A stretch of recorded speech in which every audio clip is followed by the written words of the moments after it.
Well, in an op-ed that has generated a ton of buzz on Wall Street, former New York Fed President Bill Dudley is arguing that the Fed should not cut interest rates further in response to President Trump's trade war with China. It's drawing sharp criticism from former Treasury Secretary Larry Summers, who called it, quote, the worst case of Trump derangement syndrome in the financial world. Larry Summers joins us now.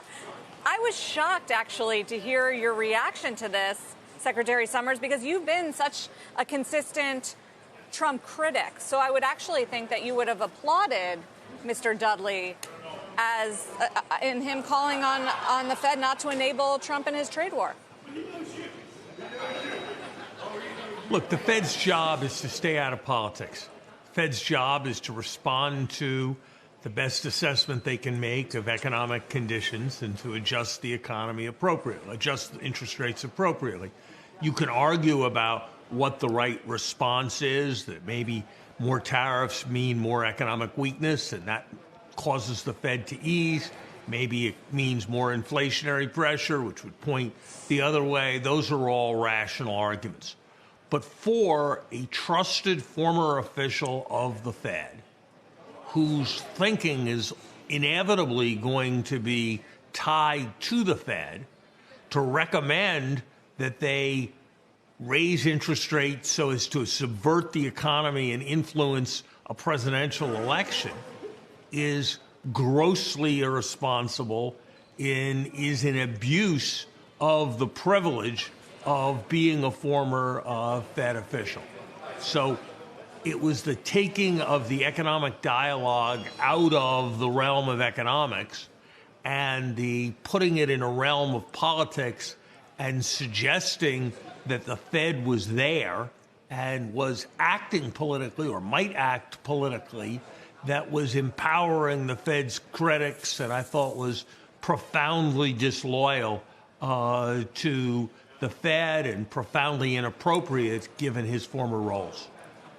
And to your point, Tom Tillis, the U.S. Senator from North Carolina, is now calling for a hearing to look into Fed independence off the back of this Dudley op-ed. I think maybe the last paragraph went too far when he started talking about the election and maybe that the Fed should be prudent in how it acts as far as the outcome. But what about the premise that the more the Fed cuts rates in a strong economy, the more it does let President Trump and empower President Trump to put on tariffs, which hurt growth, and sort of implement this trade policy that you and so many others have been so critical of? It is not the job of non-elected, appointed officials to a technocratic role to decide how they're going to act so as to constrain and influence the behavior of the President of the United States and the behavior of the remainder of the government of the United States. That is to misunderstand entirely the role of appointed officials in a democracy. You know, the analogy I used in one of my comments was to the military. It's not for it's for the military to describe what the military can and cannot do, and for the commander-in-chief to make the ultimate decisions about war and peace.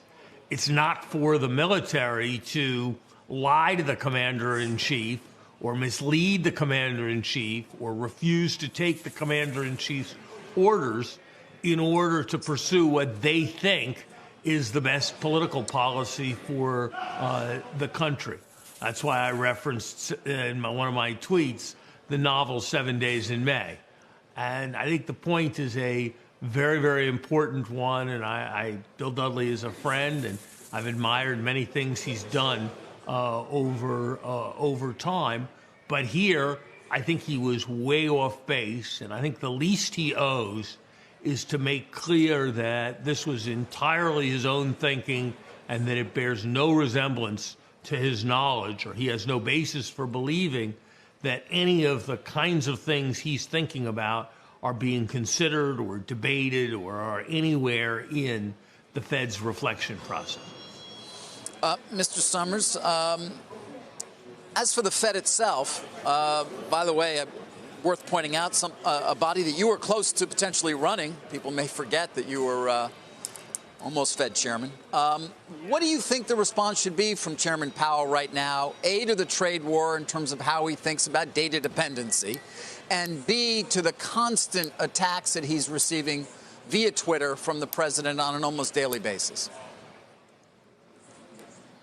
I think Jay is doing the only thing he can do, which is to say that we're going to make the best decisions we can on the economy, and we're going to tune out the politics and tune out the political noise. We're not going to be influenced by the political attacks, and we're certainly not going to decide our policy with a view to pushing the political process around. So I think he's got that exactly right.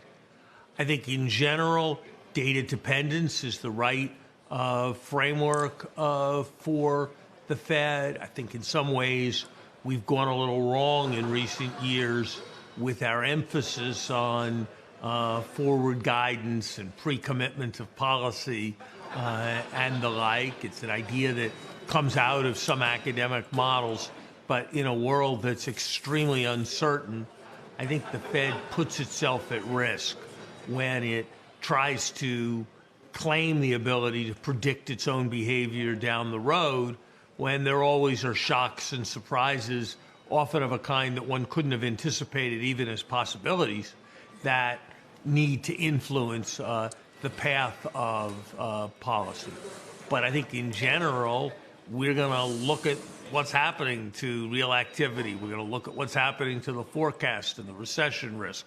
We're going to look at what's happening to financial stability. We're going to look at what's happening to inflation. And on that, we're going to calibrate our decisions. I think that's really the only viable way to make monetary policy.